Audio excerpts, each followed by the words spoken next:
అసెంబ్లీలో బడ్జెట్ ప్రవేశపెట్టిన తెలంగాణ ప్రభుత్వం రైతులకు శుభవార్త చెప్పింది. తమ ప్రభుత్వం రైతు పక్షపాతిక వ్యవసాయ రంగాన్ని మరింత లాభసాటిగా మార్చే ఆలోచనతో ఉందని ఈ సందర్భంగా డిప్యూటీ సీఎం బట్టి విక్రమార్క స్పష్టం చేశారు. రైతులకు క్వింటాల్కు 500 బోనస్ ఇవ్వనున్నట్లు ప్రకటించారు. ఈ ఏడాది నుంచే అమలు చేస్తామని హామీ ఇచ్చారు.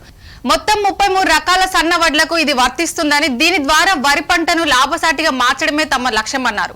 గత ప్రభుత్వ హయాంలో భూమి లేని రైతు కూలీలు ఆర్థికంగా సామాజికంగా చితికిపోయారని, కాంగ్రెస్ ప్రభుత్వంలో వాళ్ళందరికీ భరోసా ఇవ్వనున్నదని చెప్పుకొచ్చారు. తెలంగాణలో వరి సాగు చాలా విస్తృతంగా జరుగుతుంది. పండిన పంటకు సరైన ధర రాక, పెట్టుబడి కూడా దక్కక రైతులు తీవ్రంగా నష్టపోతున్నారు.